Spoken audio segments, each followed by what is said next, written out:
그래서 오늘 말씀을 새 진리를 찾아서라는 주제로서 오늘 말씀을 좀 드리도록 하겠습니다. 예, 방금 봤던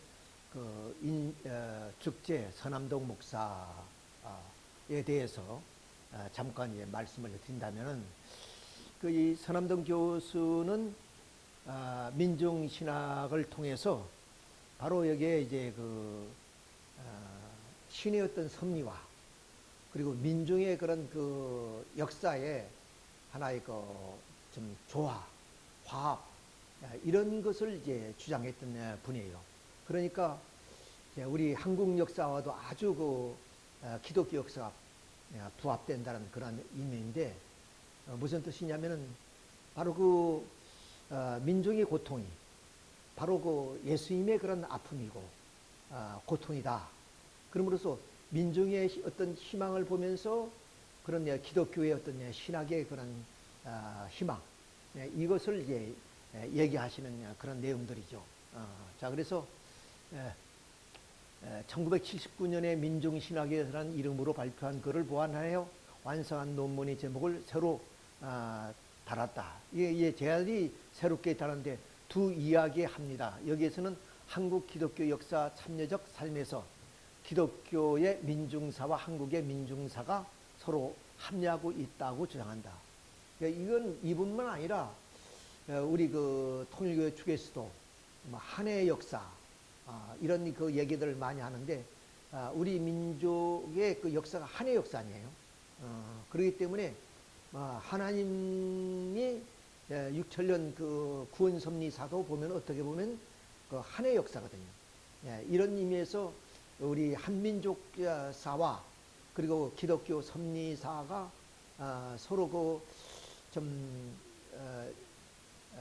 의미를 가질 수 있는 좀 뜻을 함께 할 수 있는 그런 하나의 관계를 아마 이 죽재 서남동 교수도 얘기를 하고 있는 거죠.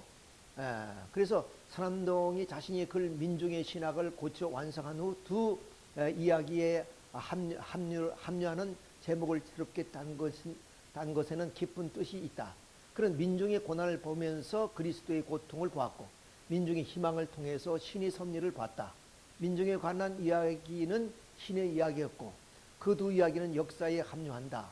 그러니까 결국 신의 섭리는 우리 민족으로 봤을 때 민족의 그런 역사였고 또 우리 한해 민족의 역사는 신의 섭리였다. 뭐 이런 의미에서 우리가 좀 이해를 할 수 있는 이런 좀 아까 말씀드렸지 민중신학이 대부라 할 수 있는 이런 사람이 바로 1968년도이죠.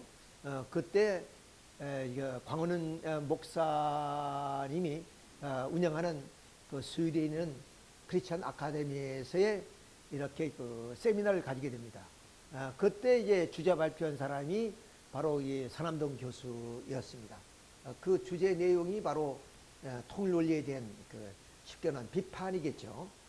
자, 그런 하나의 내용으로 있는데 서남동 교수의 양력을 좀 보면 1918년 출생이요. 우리 문선명 선생님은 1920년. 그리고 신학 공부를 위해서 일본으로 유학을 떠났고 1957년 캐나다 토론토에 있는 신학대학에서 신학과정을 거치고 1960년부터 연세대 신학교수로 재직합니다. 1969년 연세대 신학대학 학장이자 연합신학대학원 원장으로서 역임하신 그런 좀 어떤 학계에서 인정해주는 그런 하나의 분이죠. 자, 그런데 이분이 통일교회 원리강론에 대한 비판적 연구라는 그런 주제로서 이렇게 장시간 이런 세미나가 있었던 겁니다. 그게 이제 간단한 내용이 이제 요점과 비판인데 확실히 원리강론은 지금까지의 한국의 신학계가 산출한 신학서 중에서 그 양에 있어서나 그 조직력에 있어서나 그 상상력과 독창성에 있어서 가히 최고의 것으로 인정됨직하다. 이렇게 이제 평을 합니다. 예번이.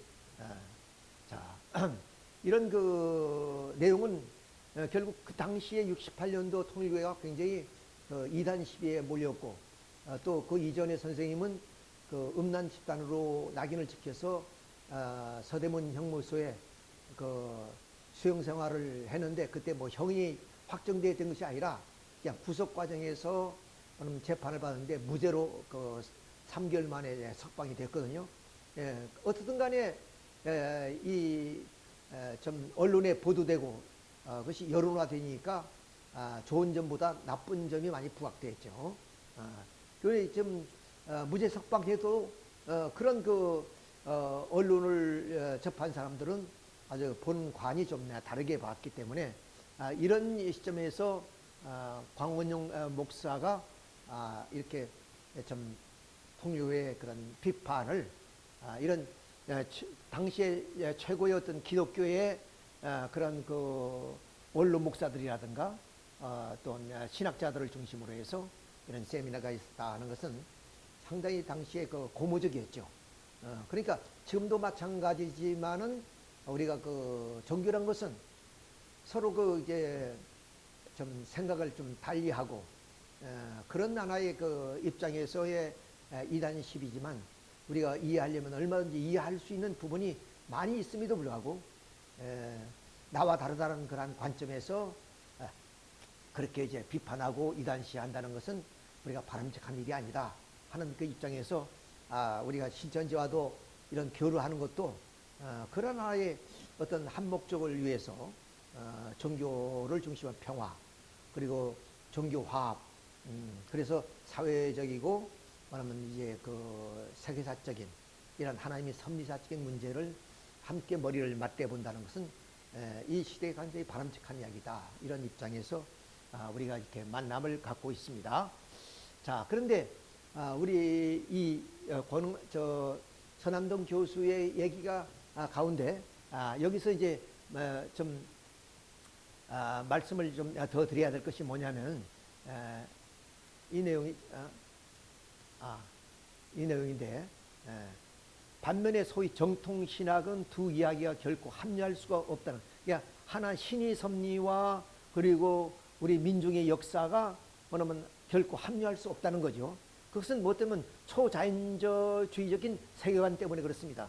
즉 하나는 이원론적인 세계로서 이 지상은 좀 이제 그 하늘은 높고 거룩하고 그리고 신의 섭리는 좀 우리 인간이 그 접근할 수 없는 그런 하나의 섭리로서 보았고, 인간이 사는 그 민중들은 뭐냐면 이 세계의 그 죄가 악이 합류하는 그런 곳이기 때문에 결코 두 섭리는 합류할 수 없다는 거죠. 그런데 이 뭐냐면 서남동 교수는 이 신학이라든가 우리의 삶은 우리가 성경도 있습니다만은 그럼 신령과 진리로 예배 볼지니라 이런 말씀이 있다네요. 그러니까 신의 섭리와 함께 우리 인간의 현실 이것이 부합됐을 때 그 종교적 사명을 완수할 수 있다는 거예요. 그래서 지금 그 아까 보였던 다미성교회 이런 어떤 신령 역사 여기에 집중되는 현실을 무시하고 신령 역사에만 치중하다 보니까 이런 해프닝이 벌어지게 된다는 거죠. 자, 그래서 그것이 1992년에 다미성교회가 바로 10월 28일 자정에 휴가한다. 이래서 소동을 일으켰던 거 아닙니까? 그래서 이제 생중위까지 했지만 결국 해프닝으로 끝나고 말았습니다. 또 우리가 두 번째는 유재열 장막성절에도 1966년 3월 1일 1260일 이건 뭐 내가 신천지에서 좀 들은 것 같은데 그렇죠? 이때는 불심판이 이루어진다. 그래서 결코 그런 일이 일어나지 않았고, 또 박인선 목사가 이끄는 에덴 수도니 사건도 있고 또 오대양 사건이 있고 그 다음 남미에 있었던 인민사원 그런 사건 이 사건은 굉장히 집단 자살로서 많은 사람이 죽었죠. 자, 이런 이유가 뭐냐? 그것은 뭐는 신의 섭리와 그런 그 민중의 역사 이것을 뭐냐면 우리가 좀 어떤 뜻을 중심하고 우리가 함께 이렇게 조화를 이루어서 사회 운동으로 나타나야 되고 또 그것이 신앙으로 승화되어야 되는데 결국에 뭐냐면 신령 역사에만 구급하다 보니까 이런 현실이 벌어졌다. 이게 현실을 도외시했다는 거죠. 아까 말씀드린 성서의 신령과 진리로 예배하라 하신 주님의 말씀을 우리가 생각해 본다면은 아까 서남동 교수의 그 민중신학을 통해서 말씀하는 내용이 좀 굉장히 마음에 와 닿는다 이렇게 볼 수가 있습니다. 자, 그러면 그 유젤 장막 성전에서도 아까 말씀드렸지 1260일에는 불심판이 벌어진다 하지만 역시 그것도 해프닝으로 벌어졌다는 얘기죠. 자, 그래서 이 종말 사상은 대개 그 신흥 종교는 다 가지고 있습니다. 뭐 방법론에서는 좀 다르지만은 그런데 대다수의 그 우리나라의 신흥 종교들은 아주 이렇게 그 휴거라든가 또는 이렇게 불심판이라든가 갑작스러운 어떤 그 자연재해 이런 것들을 많이 이제 주장하고 있다고 우리가 볼 수가 있겠죠. 자, 그다음 이제 우리 오대양 사건은 여기에 이제 뭐 약 30여 명이 집단 자살한 건데 여기에 그 구원파 소속이고 그 구원파에서 나온 그런 한 여인의 추정에 의해서 이렇게 그 사업체인 여기에서 이제 그 천장에 올라가서 이렇게 집단 자살을 한 거죠. 자, 이런 하나의 사건. 이 사건인 아주 그 사회에 큰 좀 문제가 됐던 그런 내용입니다. 오대양 집단 사건은 박순자가 오대양이라는 사이비 종교단체와 기업들을 만들면서 시작됐다. 박순자는 구원파에서 자신을 추종하는 사람들을 데리고 이탈하여 1984년 5월 대전에서 시한부 종말론을 따르는 사이비 종교 겸 회사인 오대양을 직접 만들었다. 이후 1987년 오대양 직원이 용인 공장에 갔다가 천장이 내려앉는 것을 보고 의아하게 여겼는데 식당 천장에서 죽어있는 박순자를 포함한 32명을 발견하고 마침 가족을 찾으러 공장에 온 박순자의 남편에게 알렸다. 그래서 이 사회적인 문제가 됐던 것을 우리는 기억하고 있습니다. 자, 이런 문제들도 역시 그런 그 현실을 소외시한 그런 어떤 그 신령 역사에만 추정하다 보니까 이런 하나의 해프닝이 벌어졌다 하는 것을 우리가 알 수 있고, 또 1914년 가야나 이민사원, 여기 아프리카 남미 지도입니다만은 베네수엘라 바로 밑에 가야나라는 그런 조그만 나라가 있습니다. 이 나라에서 바로 이분이 미국 사람인데 이곳으로 이주해서 제임스 타운을 이제 만든 겁니다. 이렇게 여기서 이제 신도들을 중심하고 이제 좀 열광적인 신앙을 했죠. 이러다가 결국에 이 존슨 타운에서 집단 자살하는 그런 내용이 있는데, 짐 존슨은 성직자로서 전문적 기독교 신학 교육을 받지 않았던 평신도 봉사자였다. 1952년경에 인디애나 주의 한 감리교회 청년부 담당 지도자로 봉사했으나 당시 인종 문제에 대한 이견과 태도 문제로 교회에서 떠나 해방의 날개 조직을 설립하고 후에 인민사원 완전복음교회로 이름을 변경해서 1964년 개신교 회중교회 역량의 진보적인 소규모 교단이 예수의 사도 교단에 통합하면서 목사 안수를 받았으나 인민사원 조직의 규모가 커지면서 교주로 활동해서, 그래서 결국 남미 가야나로 가서 이렇게 타운을 만들어서 그 추정들과 함께 생활하다가 아마 그 미국 그 사람들로서 이렇게 우리 무역센터 사건이 있죠. 2011년입니까? 2001년? 그 이후에 가장 이건 이전에 일어난 사건이지만 가장 많은 인원이 이렇게 집단 자살한 하나의 사건입니다. 이런 하나의 내용. 그래서 이렇게 좀 약 1000여 명에 가까운 사람들이 이렇게 집단 자살한 비극적인 사건. 이것이 모두가 종교라는 것을 통해서 이루어졌다는 거죠. 자, 이런 데서 우리가 심각하게 종교의 어떤 진리, 또 종교의 어떤 현실적인 하나의 문제를 우리가 심각하게 생각하지 않을 수가 없다. 이런 말씀을 드릴 수 있습니다. 그리고 이제 우리 전도관이라 그러는데 여기 정식 이름은 천부교 박태선 장로님을 중심으로 하는 한때 굉장히 했던 것 같아요. 저는 뭐 이거를 그때 학생 때니까 이런 현장은 가보진 못했지만 소문은 많이 들었죠. 소문 많이 들었는데 뭐 그분은 스스로 감람나무다 이런 칭호를 하면서 동양의 의인이다.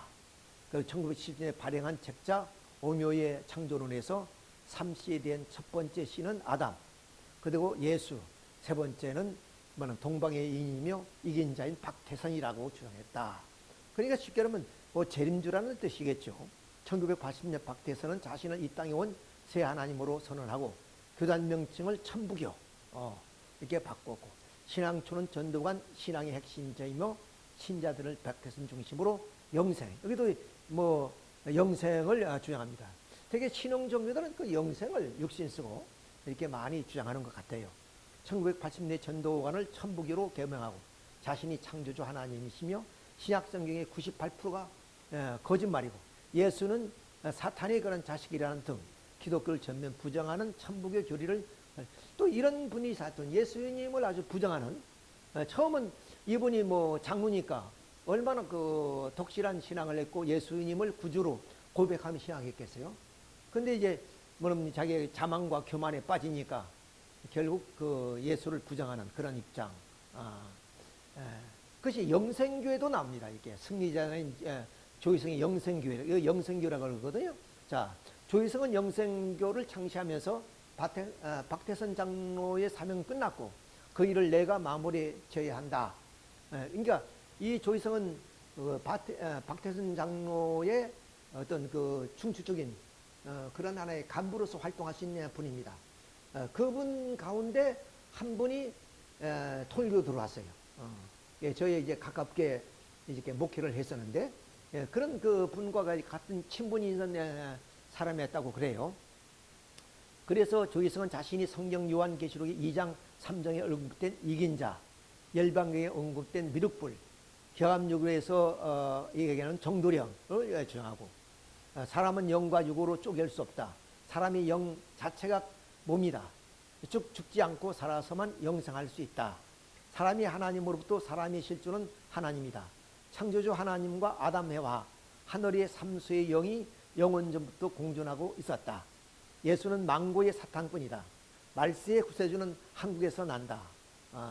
되게 또 이 신흥종교는 구세주 메시아 이런 분이 한국의 재림 그런 얘기를 이제 많이 하죠. 뭐 우리들도 그렇게 이제 강조를 합니다만은 자 어떻든 간에 이렇게 우리나라에서 뭐는 그 6.25 전후 즉 해방 전후를 통해서 일어난 많은 그 신흥 종교들 그런 아주 독실한 그 신앙자들에 의한 신령 역사죠. 그런 역사들 가운데 거기가 한국에 주님이 온다는 그런 얘기, 이런 얘기들이 이제 많이 있었습니다. 참 이렇게 승리재단에 대한 것을 우리가 한번 살펴보았습니다. 그 다음에 이제 아까 그 영성교회 교주도 이제 돌아가셨지만 이제 중앙만민교회 이재록도 얼마 전에 이제 돌아가셨죠. 이제 뭐 이분은 그 여자 문제로 인해서 좀 그렇게 감옥에 가서 있다가 병보석으로 나왔다가 이제 돌아가셨습니다. 이제록이 그 온영교리 이건 이제 바로 그 뭐는 마음으로 참 마음을 가진 자이고 온전한 믿음으로 가진 단계로 권능이 종이 된다 한다. 이제록 내년에는 영체 부활체로 나올 것이다. 부활은 내 영체로 먹지 않아도 되고 잠을 자지 않아도 되는 몸이 성태가 될 것이다. 재창조의 권능. 그러니까 병원에 가지 않고 약을 먹지 않아도 자기들은 이렇게 이제 좀 성별을 바꿀 수도 있고 병을 치유할 수도 있다 하는 그런 뜻인 것 같다. 이제록이 내가 명하노니 너는 지옥을 다녀올지니라 해서 아주 그 좀 신적인 존재로서 이렇게 그 추종자들로부터 좀 추앙을 받았다. 그렇지만 결국에 허무하게 영생, 여기도 영생을 주장했지만 결국에 좀 돌아가셨다 하는 것을 우리가 보게 되면 참 한국에서 일어났던 많은 신흥 종교들이 좀 이런 참 내용들을 보면서 우리가 씁쓸하게 생각하지 않을 수가 없다 하는 것을 우리가 알게 됩니다. 따라서 이제 아까 말씀드렸지 그 생서의 예언을 우리가 보게 되면은 진리의 성령이 오시면 너희가 그가 너희를 모든 진리 가운데로 인도하시리라 그랬습니다. 그러니까 다시 오시는 주님은 어떤 분이냐? 진리를 좀 이 땅 위에 선포하기 위해서 오시는 분이다.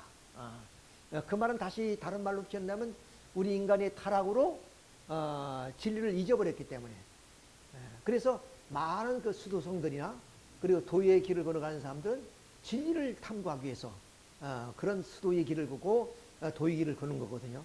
그런데 그것은 어떤 그 신령 역사라든가 이런 걸 통해서 그 진리를 우리가 완전히 이해하는 것이 아니라 그 진리 실체가 된, 즉 우리가 예수님은 그 말씀이 성육화 되신 그런 분이라고 우리가 성육신 얘기를 하지 않습니까?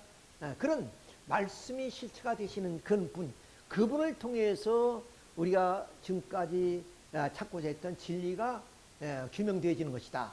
이런 하나의 내용이 되겠습니다. 그래서 우리는 그 재림주를 기다리게 되는 이유가 바로 여기에 있는 것이고, 또 지금까지는 그 인간의 무지로 말미암아 우리 마태복음 13장 13절에 보면 너희가 보아도 보지 못하고 들어도 듣지 못함으로 말미암아 내가 비유로 말씀한다 하는 것과 말처럼 우리 인간의 무지 때문에 예수님은 이 땅에 좀 비유로 말씀할 수밖에 없었다. 그것을 이제 뭐냐면 비유가 아니고 밝히 일러주실 것이다. 또 요한계시록 10장 11절은 내가 많은 백성과 나라와 방언과 영께 다시 이어내릴 것이다. 지금까지 어떤 그 성서를 절대시했지만 그 성서가 절대적인 것이 아니라 하나의 과정에서 뭐냐면 진리를 밝혀 나왔다는 것이죠. 그러니까 주님이 오심으로 알마 비로소 좀 이 진리가 이 땅 위에 선포되어진다. 그 진리가 어떤 것이냐? 그러면 우리 인간의 그런 그 존재, 또 기원, 그리고 역사의 어떤 출발, 그리고 방향, 목적, 그리고 신이 실존, 이런 인류의 그런 같은 그 영적인 문제, 종교적인 이런 모든 문제를 밝힐 수 있는 그런 진리가 선포되어진다 하는 그런 얘기가 되겠습니다. 자, 그러면 여기서 이제 많은 모든 분들이 다 이렇게 진리를 다 선포하신 거죠. 그러니까 좀 소크라테스는 우주의 그런 좀 근본적인 어떤 진리가 있다는 거예요. 그걸 로고스라 이제 표현하죠. 자, 그러면 석가모니는 어때야? 뭐냐면 우리 예수님은 말씀이 육신화된 성육화되신 분이거든요. 그게 말씀의 실체이시. 그래서 예수님이 그 말씀은 나는 길이요 진리요 길이라 이런 말씀하셨던 것처럼 이렇게 성육하신 분. 예수님은 이제 많은 그 좀 제자들을 통해서 이 불경을 통해서 결국에 이 땅의 진리를 밝히고 있죠. 그리고 공자님도 역시 그 노노를 통해서 맹자님은 그 우리가 그 유교의 노노맹자 그리고 이제 뭐는 그러니까 사사삼경이죠. 사사삼경을 통해서 밝히고 있다. 이 모든 성인들은 전부 다 그렇습니다. 자, 이렇게 성인들은 다 진리를 이 땅 위에 선포하고 오셨기 때문에 그런 입장에서 우리는 성인이라 그러죠. 뭐 그분이 특별하게 어떤 탄생 그런 그 설화든가 이런 것이 아니라 그분들이 생애를 통해서 그 선포하신 그런 말씀, 그 말씀이 인류의 역사 속에 굉장히 많은 그 인류에게 영향을 미쳤고, 그래서 문화권을 만들어 놓고 이렇기 때문에 우리는 그런 분들을 성인이라 그럽니다.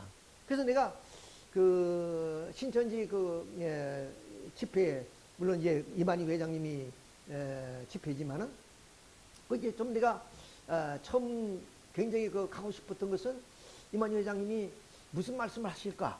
거기에 기대를 많이 걸었는데 지금 한 4번, 5번 가서 똑같은 말씀만 이제 반복하셔서 조금은 이제 실망스럽고, 그래서 내가 말씀드린 것처럼 뭔가 이건 발을 내디디겠으니까, 참, 왜 젊은이들이 그렇게 열광할까? 그럼 뭔가, 참, 젊은이들에게 그 마음의 컬컬함을 채워주는, 그런 젊은이들에게 어떤 희망과 꿈을 심어주는, 그런 하나의 말씀이 있을 것만 틀림없다. 그것을 이제 알아보겠다고 내가 말씀드린 것처럼, 자, 그런 그 말씀이 이제 분명히 있을 것이다. 그렇지 않다면 과연 그 젊은이들 그렇게 열광할 수 있을까? 그런 생각을 갖습니다. 그런데 내가 이제 전번에 말씀드린 것처럼, 자, 우리 이만희 회장님이 만약에 그 예수님이 영이 함께 하신 분이다. 그렇다면은 예수님이 성육화된 것처럼 우리 이만희 회장님도 뭔가 진리를 선포해야 되는 것이 아니냐. 물론 이제 이만희 회장님이 뭐 이렇게 그 계시록을 통해서 말씀을 하는데, 그 계시록은 지금 우리 신천지 교회인들이 하시는 말씀처럼 메시아라면 그 메시아를 선포하는 거예요. 선포. 이분이 메시아다. 즉 기독교 2000년 동안 재림주를 기다려 왔는데 한국 땅에 오셨고, 그분이 바로 이만희 주님이다. 뭐 이렇게 이제 우리가 요한계시록을 통해서 얘기할 수 있다고 볼 수 있어요. 그건 신천지 그 교리 입장에서. 자, 그러면 그것으로 우리가 그 주장이니까 그 남의 주장을 우리가 무시할 수 없으면, 그러면 그것을 받아들인다면, 그러면 마침 예수님이 그 말씀이 성육화되신 분이기 때문에 나는 길이요 진리요 생명이라 하신 말씀처럼 바로 이만희 회장님도 말씀을 선포해야 될 것이 아니냐. 과연 그 말씀은 어떤 것이냐. 지금까지 내가 듣지 못했지만, 자, 요한계시록에 뭐 우리 신천지에서 좀 많이 주장하는 것처럼 계시록 10장 10절 보면, 내가 천사의 손에서 작은 두루마리를 갖다 먹어버리니 내 입에서 곧 끌같이 다나 먹은 후에는 내 배에서는 쓰게 되더라. 그가 내게 말하기를 내가 많은 백성과 나라와 방언과 인구께 다시 예언해야 하리라. 그러니까 이만희 회장님이 이 쓸고 단 그 두루마리를 이제 삼켰으니까 삼킨 그 말씀을 선포할 때가 되지 않았느냐. 과연 그 말씀이 뭐냐. 아까 말씀드렸지만 이 말씀은 내가 듣고 싶은 거예요, 사실은. 자, 그런 입장에서 오늘 이런 말씀을 하는 거예요. 즉 다시 말씀드리면 모든 성인들은 다 말씀을 선포했어요. 진리를 선포했습니다.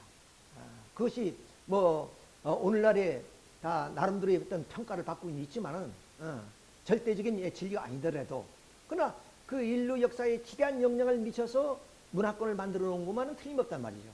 그런 입장에서 예수님이 영이 함께하고, 그리고 오늘 기독교인들이 바라는 그러한 주님으로 이 땅에 오신 분이라면 분명히 이분도 말씀의 성육화되신 분이었고, 그러면 그 메시아로서의 그럼 인류에게 어떤 희망을 심어주는 말씀 선포가 있어야 되지 않겠느냐. 요한계시록은 단지 이런 이분이 메시아다, 그것을 증거하는 내용입니다. 그것까지는 우리가 좀 그 교리니까 듣고 그렇게 인정을 한다면은 이후에 그 선포된 말씀, 그것이 뭐냐, 이것을 내가 듣고 싶다. 또 많은 사람들이 듣고 싶은 내용이 아닌가, 그런 생각을 하는 겁니다. 자, 그래서 이 통일교에서의 그런 그 진리의 그런 그 출현의 필요성, 이것은 곧 어떤 통일교의 그 교리를 합리화시키기 위해서 하는 얘기 아니라, 오늘 역사적이고 문화적이고 사회적인 입장에서의 이대로의 세상을 우리가 간다면 인류에는 희망이 없다는 거죠. 지금 어떻게 보면 우크라이나 전쟁, 또 하마스와 이스라엘 전쟁, 이런 것으로 인해서 어떤 학자들은 제3차 세계대전이 일어날 징조다, 이런 어떤 그 좀 희망적이지 않고 오히려 퇴보하는 그 역사, 이런 걸 우리가 이제 보게 되는데, 자, 이런 입장에서 과연 인류에게 희망은 없는가? 이런 입장에서의 새 진리라고 이렇게 표현을 합니다. 전번에 말씀드린 바가 있는데, 자, 인간은 이렇게 창조를 했어요. 그러니까 반드시 인간뿐 아니라 모든 존재는 성장 기간이 있습니다. 벼를 심으면 그럼 싹이 나고, 그리고 그것이 성장해서 꽃이 피어서 그럼 벼가 익어가는 거 아니겠습니까? 이런 기간이 있단 말이에요. 인간도 그럼 유아로 태어나서 이렇게 성인이 될 때까지 성장 과정이 있는데, 그 성장 과정에 하나님은 계명을 줬죠. 선악과를 따먹지 말아라. 근데 그분은 장성기 완숙급에서 선악과를 따먹고 타락해버려서 오늘 인류는 타락한 인간이 됐다. 이것을 통일 논리에서는 타락을 어떻게 보느냐? 물론 원죄의 사건이기도 하지만은 인간이 완성해서 좀 하나님의 태초에 하나님과 함께 있었던 진리의 인격체, 즉 예수님이 성육화된 것처럼 우리 인간이 진리체가 되어야 되는데 결국에 그 진리를 잊어버렸다는 거죠. 자, 그러니까 무지에 빠졌기 때문에 우리가 인류 역사를 보면 원시 사회에서부터 출발됐다는 것을 바로 이것을 증명해 주는 겁니다. 자, 그럼 이런 무지한 인간을 하나님 어떻게 했냐? 바로 신령과 진리로서. 그러니까 인류 역사 속에는 하나님이 뭐는 그 시대에 따라서 방법은 달리 했지만은 이렇게 뭐는 신령 역사와 진리를 병행하면서 인류의 무지를 깨우쳐 왔던 것이 종교 역사예요. 그러니까 종교란 것이 뭐냐? 그것은 바로 하나님이 인간의 무지를 깨우치는 하나의 방법이었다는 거죠. 과학도 그런 것이고.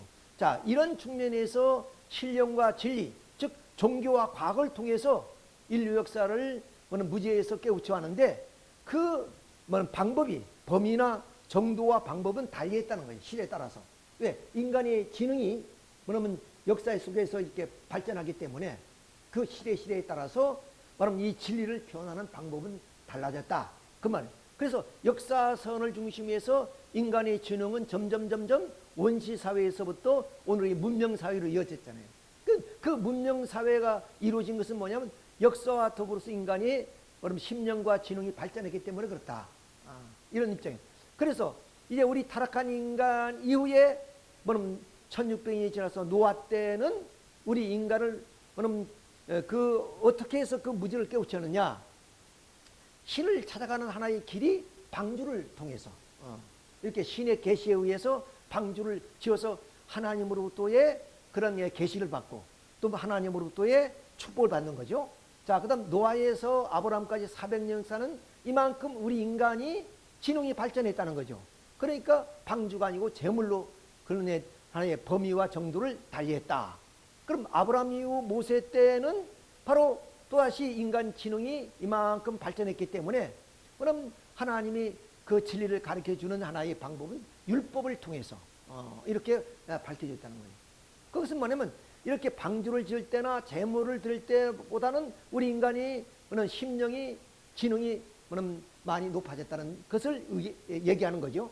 자, 그 1600년이 지나서 예수님 때는 바로 예수님이 오셔서 하시는 말씀이 뭐냐? 내가 율법을 펴놓은 것이 아니라 율법을 완성케 왔다, 이런 말씀하셨다. 그러니까 율법은 히브리서 10장 7절 보면 장차 올 좋은 일의 그림자요 참 형상이 아니다 그랬습니다. 그러니까 장차 참된 형상이 올 때까지 하나의 그림자와 같은 입장에서의 율법이다 그 말입니다. 그러니까 유대인들은 이 율법 자체가 참된 진리라고 그렇게 생각했던 반면에 예수님 말씀은 그 율법을 완성하기 위해서 율법이 실체로 내가 왔다 그 말씀입니다. 자, 이렇게 시대에 따라서 하나님이 우리 인간의 그런 무지를 깨우치는 하나의 방법은 이렇게 달라졌다는 것을 우리가 볼 수 있습니다. 자, 그래서 예수님은 바로 그 율법을 완전케 하기 위해서 복음을 주셨죠. 그러나 예수님이 이 복음을 통해서 완전하게 이 진리를 선포하지 못하고 십자가에 돌아가셨기 때문에 바로 예수님은 다시 오셔서 그것을 좀 비유와 상징이 아니고 실제로 선포하시겠다 이렇게 약속하고 가셨습니다. 자, 그러면 성서는 뭐냐? 마태복음 13장 13절에 너희가 보아도 보지 못하고 들어도 듣지 못함으로 인해서 내가 비유로 말씀하신다. 그러니까 대하는 그 좀 상대의 어떤 그 지능에 따라서 각각 뭐냐면 표현 방법을 달리했단 말이죠. 자, 이런 것을 기록한 것이 바로 성서입니다. 그러니까 성서는 그 진리 자체가 아니라 진리를 뭐냐면 깨우치도록 해주는 하나의 교과서와 같은 영이다.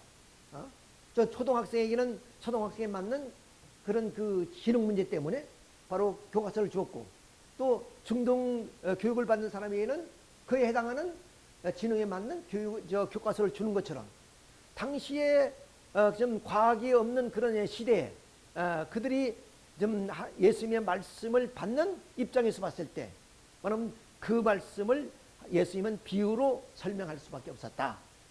그런데 아까 말씀드렸죠. 때가 되면 비유로 말씀하지 않고 밝히 일러주신다. 그 말씀은 뭐냐?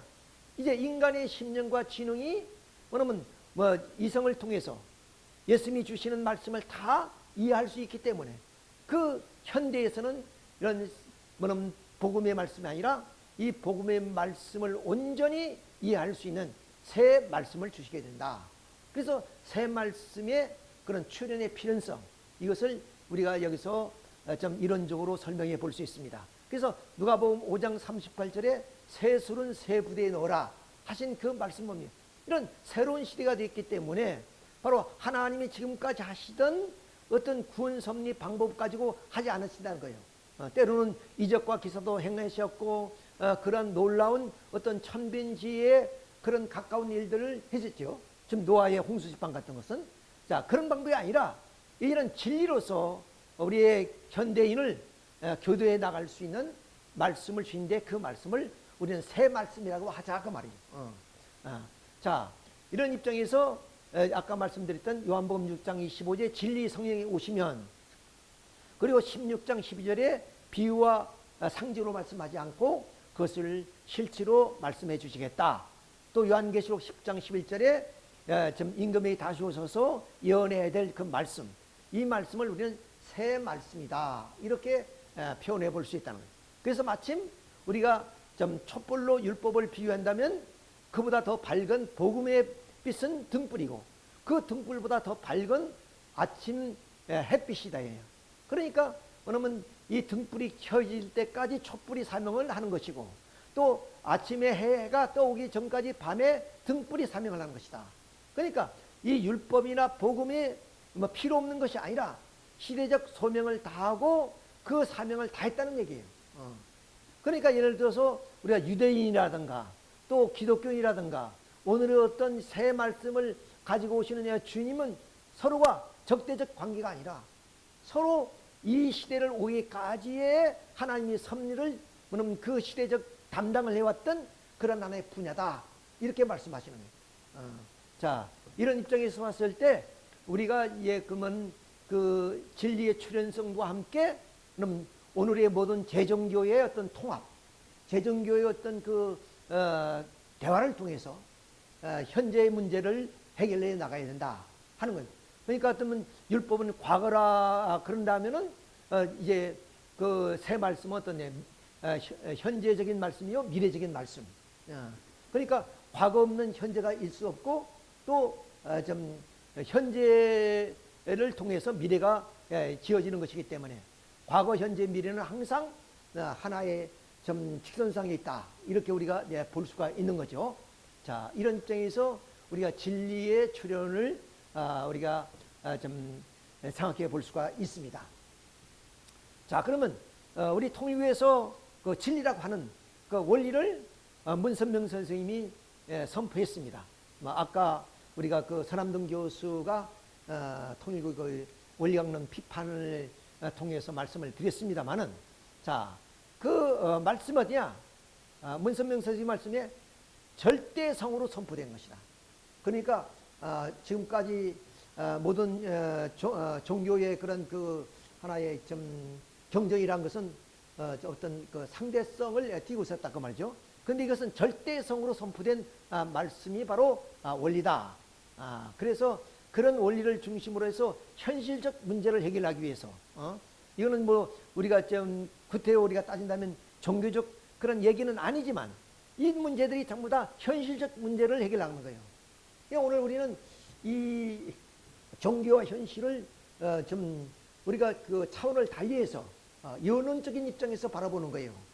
그러니까 종교의 세계, 신의 세계의 영역은 우리 인간이 뭐냐면 닿을 수 없는 곳이다. 이렇게 이제 보는 반면에 현실 세계는 속되고 뭐냐면 이제 죄악된 세계. 이게 이원론적으로 바라보기 때문에 뭐냐면 종교는 정치에 관여해서도 안 되고 종교 영역에서만이 종교가 있어야 된다. 이렇게 보는 것이지만 그것이 아니라는 거예요. 왜? 왜? 인류 역사를 보면 종교와 그리고 과학, 정치는 항상 함께 있단 말이에요. 그러니까 종교 없는 과학, 그 아인슈타인이 말했지, 그것은 장님과 같다. 그리고 과학 없는 종교는 절름발이와 같다. 이런 얘기처럼 이렇게 종교적 하나의 그 이념과 사상은 현실 문제를 해결해야 되는데, 근데 20세기에 가장 대두했던 하나의 사상이 바로 공산주의다. 그 공산주의 문제를 극복하지 않고서는 결국에 이 현실적인 문제를 지금 해결할 수 없다. 그런 정치적 공산주의가 정치화돼서 정치적으로 세계를 점령했잖아요. 근데 그것은 일단 끝났어요. 그렇지만은 지금도 그 하나의 사상적인 입장에서 지금도 엄연히 유물서관이라든가 유물론이라든가 또는 자본론의 그런 그 사상 체계는 그대로 있다고 말이죠. 이런 문제를 해결해야 된다. 자, 그래서 이렇게 절대성으로 선포한 말씀. 이것은 뭐냐면 기독교적인 하나의 그 해설자라고 말씀을 드릴 수 있습니다. 그러나 이것은 기독교에만 해당되는 것이 아니라 모든 제종교와 이 원리를 통해서 모든 궁극적인 진리를 표방해 나갈 수가 있다는 겁니다. 이런 원리를 통해서 선생님은 이러한 하나의 공산주의 이론 비판이라든가 뭐냐면 이제 철학적인 하나의 통일 사상 이런 것들이 이제 나오게 됐다. 그래서 이 통일 원리는 어떤 그 교리에 국한된 것이 아니라 그것을 통해서 사회적인 문제, 그러니까 뭐냐면 사상적인 문제, 철학적인 문제, 그리고 우리의 삶의 문제, 이런 문제들을 다 해결하고자 하는 데 있는 것이 굉장히 포괄적인 그런 하나의 폭력을 가지고 있다. 이렇게 말씀드릴 수 있습니다. 자, 그래서 좀 이렇게 1917년 볼셰비키 혁명 이후에 20세기 전 세계가 이렇게 공산되는 그런 과정 속에서 뭐냐면 유라시아는 완전히 다 빨갛게 물들었단 말이죠. 그러니까 한반도의 북쪽은 공산화됐지만 남쪽은 남았다. 그것은 뭐 우리 초대 대통령 이승만 대통령의 방공 정책을 통해서 또 6.25 전쟁을 통해 가지고 결국에 그 냉전 체제가 이루어지고 여기에 이론적 바탕을 했던 그 운동이 바로 우리 순공운동입니다. 문선명 선생님이 순공운동을 일으켜서 결국에 공산주의가 좀 인류의 사악한 그런 이념체제 사상이다. 그런 정치체제다. 이것을 이제 세계에 표방한 거죠. 그래서 바로 고르바초프를 만나고 김일성을 만나고 이러면서 결국 소비에트 연방이 해체되고 오늘 정치적으로는 공산주의의 조정이 울렸다고 볼 수 있습니다. 그러나 그 칼막스의 그런 하나의 공산주의 이념은 지금도 하나의 좀 철학으로 사상으로 남아져 있다는 겁니다. 그래서 일부의 그런 진보 세력들 가운데 좀 추종하는 그런 종북 세력 이런 분들이 있다는 것은 우리가 잘 알고 있는 사실이죠. 자, 그래서 1985년도에 바로 스위스 제네바에서 바로 이 공산주의 종언을 선포하는 아주 이때는 공산주의가 세계를 점령하기 위해서 그야말로 뻗어나가는 그런 시대에 누구도 이것을 우리가 긍정할 수 없는, 인정할 수 없는, 그러나 그 카프린이라는 이 정책 박사 이번이 이장이었는데 이장도 이것을 받아들일 수 없는 상황 속에서 문선명 총재님이 강력하게 선언하는 그 선언에 의해서 결국 5년 만에 베를린 장벽이 무너지고 그 다음 소비에트 연방이 이제 해체돼서 러시아로 들어갔지요. 그 다음 그 이듬해에 1992년에 문선명 선생님은 결국 여기서 38선을 넘을 수 없으니까 중국으로 가서 중국에서 이제 북한으로 들어갔습니다. 아마 좀 이렇게 해서 당시에는 남북 간이 굉장히 경색되어 있는 상황 속에서 선생님이 가서 김일성과 회담하고 또 이제 좀 어떤 조약을 맺고 그 이후로 결국에 그 문화 좀 활동이 남과 북이 교류화되면서 많은 이제 그 남북 간의 이산 가족들이 만남도 이루어지고 결국 남북의 물꼬를 트신 분은 문선명 선생입니다.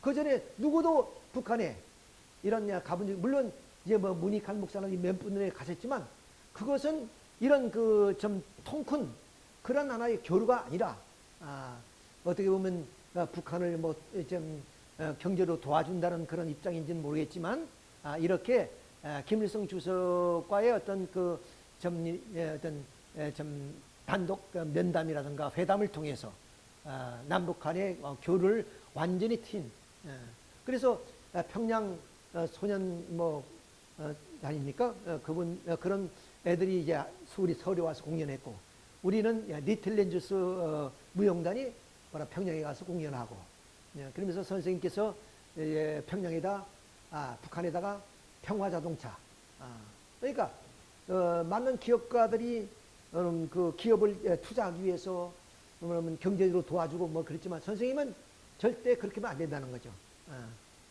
마침 우리가 가난할 때 빵을 주면 빵을 먹어버리면 끝나는 거예요. 그냥 빵을 만들 수 있는 기술 그리고 밀을 심고 가꿀 수 있는 그런 하나의 기술을 배워주는 것이 좀 가장 바람직한 것이다. 그처럼 바로 이 북한의 공업화, 기계화 시킬 수 있는 방법이 뭐냐?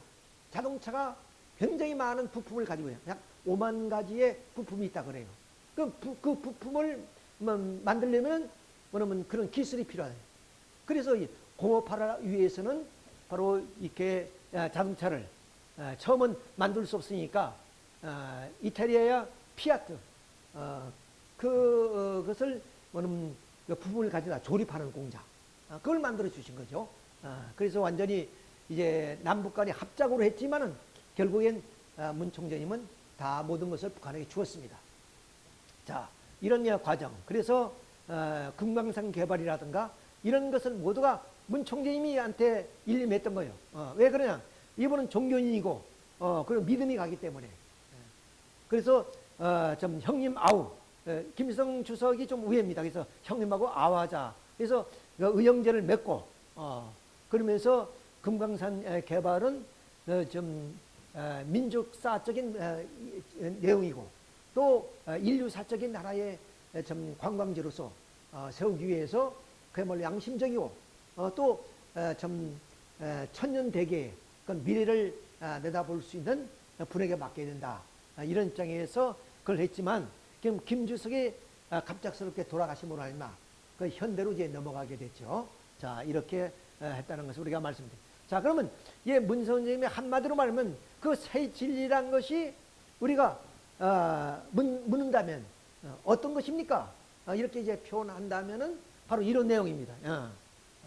내가 너희들에게 지금 말할 수 있는 내용이 많은 그 역사적이고 철학적인 내용이고 신학적인 것도 많지만은 우선 너희들에게 뭐냐면 내가 어필할 수 있는 것이 뭐냐? 우선 신이 있느냐 없느냐는 지금 문제가 있지 않느냐? 나만큼 하나님을 잘 아는 사람이 없다. 이건 뭐 아전인식적으로 우리가 좀 받아들일 수도 있습니다만은 그러나 이렇게 이것은 뭐냐면 공인 아닙니까? 문선명 선생님은 공인이란 말이에요. 공인이 거짓말을 할 수 없는 겁니다. 만약에 이 문선명 총재님보다도 더 뭐냐면 확연한 그럼 하나님 신에 대한 어떤 그 내용을 밝힌다면 문 총재님의 사상은 보잘것없는 것이 되는 거다. 그러니까 당신은 챔피언이라는 말을 써. 챔피언. 챔피언이라는 것은 그 이상이 없다는 얘기 아닙니까? 그런 입장에서 나는 하나님에 대해서 물어라. 네가 알고 싶으면 다 말씀해 주겠다. 이런 입장입니다. 그럼 인간을 가장 잘 아는. 오늘 우리는 뭐 여러 가지 그 인식론이나 실존주의라든가 뭐 여러 가지 그 좀 철학과 사상을 통해서 인간에 대한 내용들을 우리가 많이 이제 탐구하고 있잖아요. 그래서 인생은 어디서 와서 무엇을 하다가 어디로 가느냐는 인생이 그런 것도 알지 못한 채 우리는 좀 태어나서 죽어간단 말이죠. 이런 문제를 놓고 많은 그 철학자들이 고민하고 또는 그러면 수도의 생활을 하고 또 구도의 길을 봐가고 이런 문제 또 영계 과연 죽어서 영계가 있느냐 없느냐는 문제를 확실하게 설명해 주겠다는 거죠. 눈에 보듯이. 그 다음 사탄을 가져내. 우리 인간은 모두가 다 선을 지향하고 양심대로 살려고 하지만은 나도 모르게 항상 좀 악한 행동으로 나타나잖아요. 그래서 뭐 범죄를 일으키고 좀 이런 일들이 벌어지는데 이런 것들이 뭐다? 사탄의 그런 작용이라는 거죠. 그런 사탄을 내가 설명해 주겠다. 예수님 가장 잘하는 성경에 대한 얘기, 인류 역사에 대한 얘기, 또 우리 사회의 가장 기본 단위가 가정 아니에요. 그러니까 좀 수도하는 사람들은 진리를 찾기 위해서 가는 길이지만 그러나 우리 궁극적인 삶이 행복이라면 그 행복은 어디 있냐? 가정이 있다는 거지. 그러면 그 이상적 가정을 어떻게 실현할 것이냐 하는 것이 우리 인간의 가장 그럼 중요한 문제다. 그런 이런 가정에 대한 가치를 설명, 이런 8대 챔피언이 된 말씀을 이제 주장하는 그것은 결국 이런 챔피언 같은 그런 자기의 어떤 사상책이라든가 또는 신학적인 체계라든가 그리고 현실적 문제를 해결할 수 있는 능력이 없다면 절대 이 얘기는 할 수 없는 얘기예요. 자, 여기에서 이제 이런 그 8대 챔피언에 대한 얘기를 이것이 바로 그 통일교 사상의 주류 내용이다 하는 것을 아시면 되겠습니다. 그렇게 말씀을 드릴 수 있습니다. 자, 그러면 이제 우리 인간이 그런 그 신과 인간의 관계를 좀 더 간단히 규명해서 마치겠습니다만은, 자, 인생의 목적이 뭐냐? 그것은 결국 행복하고자 하는 거예요. 행복하고자 하는. 어느 누가 인간의 삶이 비극적인 삶을 원하는 사람 아무도 없지요. 자, 그러면 그 인생의 목적이 그럼 그 행복이라면 우리 인간의 그런 존재가 내가 스스로 태어난 것이 아니라 부모에 의해서 또는 우리 시조는 하나님에 의해서 우리 인간이 창조되기 때문에 내 인생의 목적은 나의 스스로 주어진 것이 아니라 신으로부터 주어졌다. 그런 얘기죠. 시계는 마침 시계를 만든 사람으로부터 그 목적이 주어진 것처럼 우리 인간도 인간 자신을 스스로 목적을 갖는 것이 아니라 신으로부터 그 목적이 주어졌다 하는 겁니다. 그러니까 쉽게 말하면 우리가 실존주의 얘기를 많이 하는데 실존이 본질을 앞선다 이런 그 실존주의자들이 얘기거든요. 그건 뭐냐? 우리 인간이 존재가 앞선다는 거죠. 어떤 본질보다. 그러나 여기에서 말한 것은 그럼 본질이 먼저고 그 본질을 통해서 우리 인간의 존재가 드러나게 되는 것이다. 이렇게 말씀드릴 수 있어요. 자, 그러면 그 실존인 나라는 존재는 어떻게 되느냐? 바로 하나님이 창조의 동기에 의해서 이루어졌다는 거예요. 자, 그것이 창세기 1장 4절부터 31절까지 창조의 과정입니다. 6일 동안에 창조하시는데 창조할 때마다 좋았더라. 끝나면은 그리고 또 둘째는 창조하고 끝나서 그것을 보시고 좋았더라. 이것은 뭐냐면 하나님의 뜻대로 모두가 선한 대상이 되었다. 그러므로 기쁘다는 거예요. 우리 인간이 그렇지 않습니까? 구상을 해서 그 구상이 실체화됐을 때 얼마나 뭐냐면 기쁩니까? 그 기쁘다는 것은 뭐냐면 내 뜻대로 완성됐다. 좋았다. 그 뜻입니다.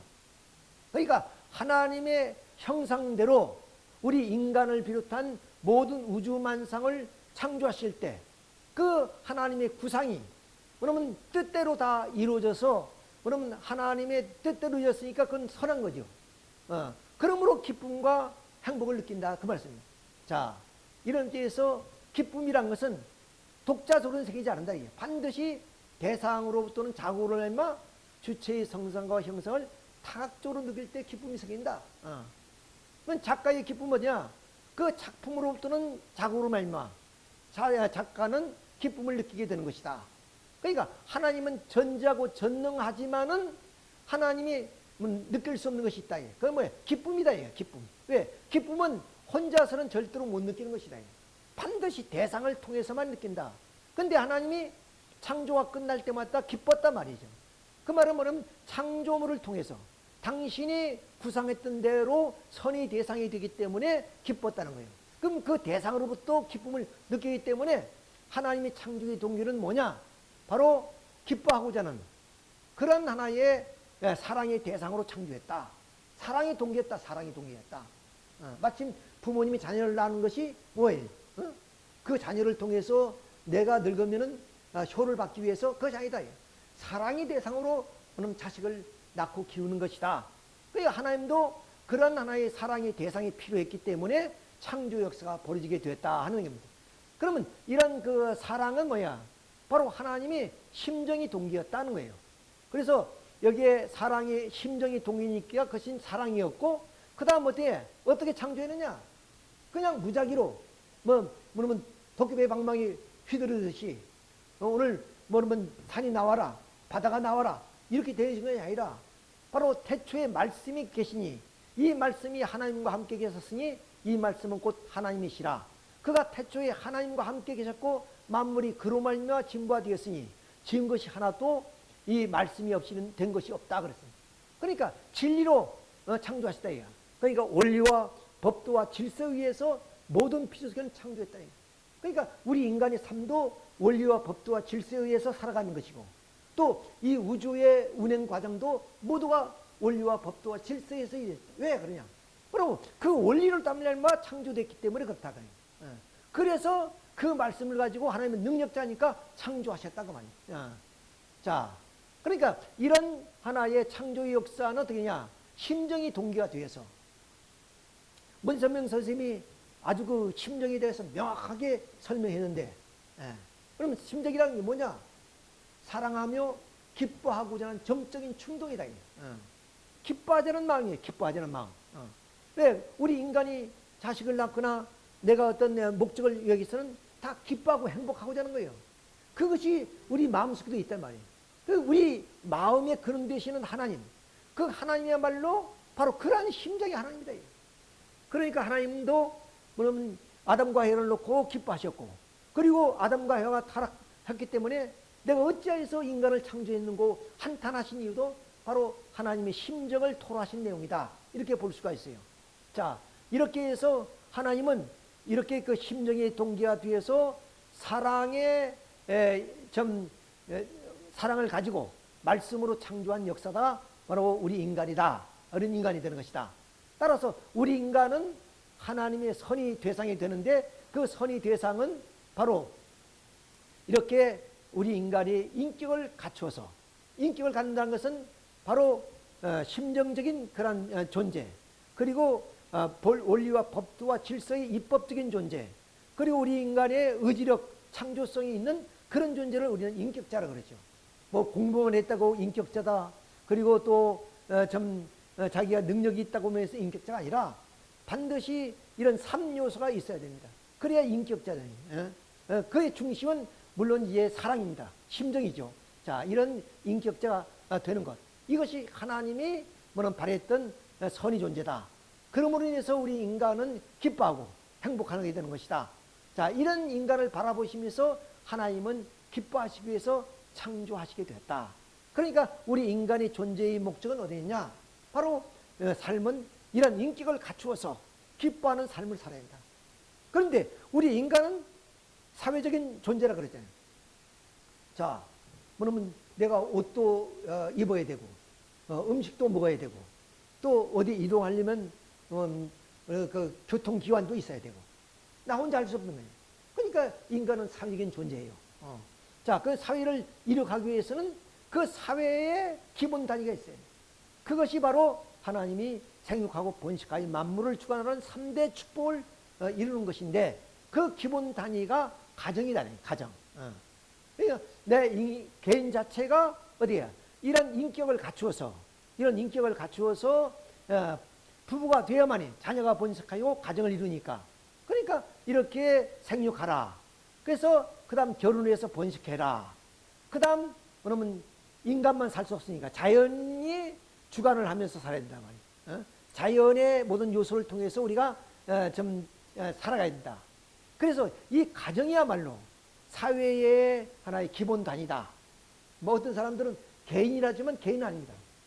만약 개인이라면 결국에 이 사회 좀 인류가 이게 형성된 것은 가정을 통해서 이루기 때문에 만약에 더 이상 좀 자녀가 태어나지 않는다면 그 사회는 존립할 수가 없는 거죠.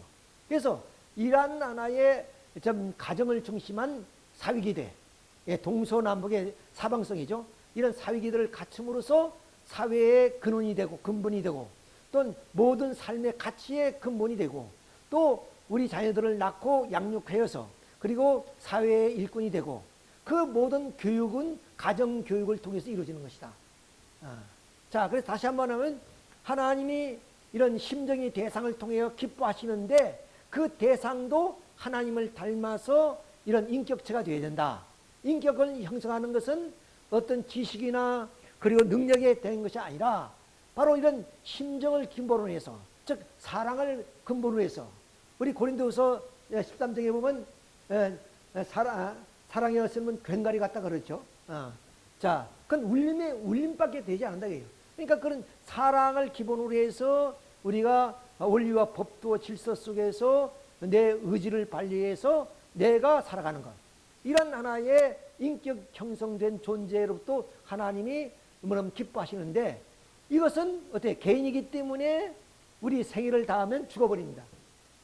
그것을 영원히 존속하기 위해서는 하나의 가정을 형성해야 된다. 그러니까 사회의 기본단위니까 가정이 중요하다. 이거 굉장히 중요한 얘기입니다. 이 얘기야.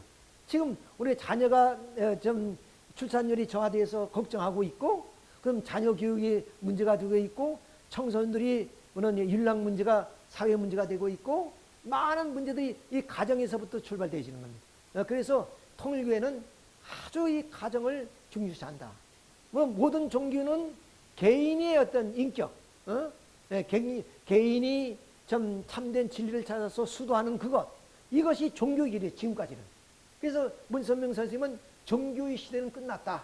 이제는 문화의 시대, 이런 하나의 좀 우리가 문화를 즐기면서 사는 그런 시대로 돌입해야 된다.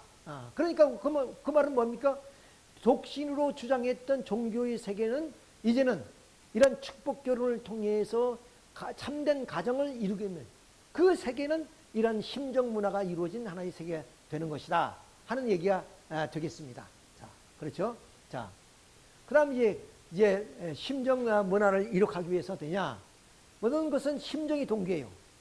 맹자님도 이걸 설명합니다. 맹자님도 인간의 본연지성, 본성이 있다. 그 본성의 근원이 뭐냐? 심정을 주념이다. 죽은 진심. 어린애가 아장아장 기어다가 우물가에 빠지려 할 때 누가 부탁해서 그 아이를 잡는 것이 아니라 아이고 큰일 났구나 하는 그런 하나의 사랑의 마음, 심정이 유발돼서 그렇게 좀 어린아이를 붙잡는다는 거예요. 그래서 죽은 지심이라는 말을 명자님 말씀하시는데 우리 사회에서는 심정이라고 표현하죠. 이것은 뭐냐면 영어로도 번역되지 않고 다른 말로 번역될 수 없는 말이에요. 심정. 우리 민족만이 뭐냐면 좀 이야기하는 그런 하나의 내용입니다. 이런 심정이 동기가 되어서 어디야? 마음이 작용하죠. 그 마음 작용이 지적인 작용, 정적인 작용, 의적인 작용입니다. 그렇죠? 뭐냐면 사랑하고자 하는 마음, 그리고 알고자 하는 마음, 그것을 행동으로 옮기자는 마음. 자, 이것이 바로 우리 가치라는 거예요. 인격이라는 거예요. 인격. 요걸 갖추어야 인격잖아요. 우리는 보통 상대를 생각할 때 이런 지적이냐, 능력이 있느냐, 뭐 이런 것들 많이 따지잖아요. 근데 원래 내 상대의 자를 만나려면 어떠냐? 이러한 좀 지와 정과 의가 골고루 갖추어져 있는 인품을 가진 그런 인격자. 이걸 우리가 인격이라 표현합니다. 그러면 이러한 마음의 작용이 지정의를 통해서 진리를 추구하고, 그리고 그러면 아름다운 미를 추구하게 되고, 그리고 그것을 행동으로 나타나는 선을 추구하죠. 자, 이것이 가치입니다. 이런 가치가 형성되고 그 가치를 통해서 문화가 이루어지는데, 그럼 진리를 추구하려니까 학문이 나와야 되죠. 그다음 미를 추구하려니까 예술이 나오는 것이고, 그래서 선을 주려니까 윤리 종교가 나오는 거죠. 자, 그래서 이것이 문화를 이루어요. 그 문화는 어떻게 나오냐? 좀 이렇게 과학, 정치, 교육, 사상 뭐 이렇게 이외에도 많지요. 그다음 또 우리가 예술, 언론, 경제, 또 우리는 윤리 이런 것들이 쭉 나오게 되는. 그러니까 오늘까지 종교는 결국 뭐냐면 가정을 도외시하고 자기 하나의 인격을 완성하기 위해서 진리를 찾아 헤맸단 말이에요. 그러니까 이런 문화도 필요 없어요. 골방에 들어가서 그야말로 기도하고 또는 수도성들은 그렇습니까? 평생 한 번 들어가면 그 수도원을 빠져나오지 못해요. 거기서 죽어요. 이런 건 뭐냐? 이것은 가정을 가지지 않고 나 자신의 인격의 문제를 놓고 기도하기 때문에 그렇습니다. 그런데 그런 시대가 지나서 이런 문명사회고 그러면 이제 그 문명사회에 이렇게 가정을 중심으로 해서 문화가 형성되어 사회가 이루어졌기 때문에 이런 시대이기 때문에 이제는 종교의 탈을 벗은 탈종교의 시대 이런 시대가 돌아왔다는 거예요. 자, 이런 입장에서 이런 문화를 이뤄나가야 되는 거예요. 그러니까 새로운 진리 메시아가 이 땅에 와서 뭐 이루어야 될 것이 뭐예요? 이런 하나의 문화를 이룰 수 있는 그런 하나의 사상, 그런 예술, 그런 하나의 종교, 그런 윤리가 세워져야 된다. 자, 이런 것이 없이는 우리가 새로운 진리 이렇게 우리가 표방해 볼 수가 없다는 거죠. 자, 이런 입장에서 좀 우리 인간의 그런 구조를 우리 한번 살펴봤고 그 가치와 그리고 문화를 우리가 살펴보았습니다.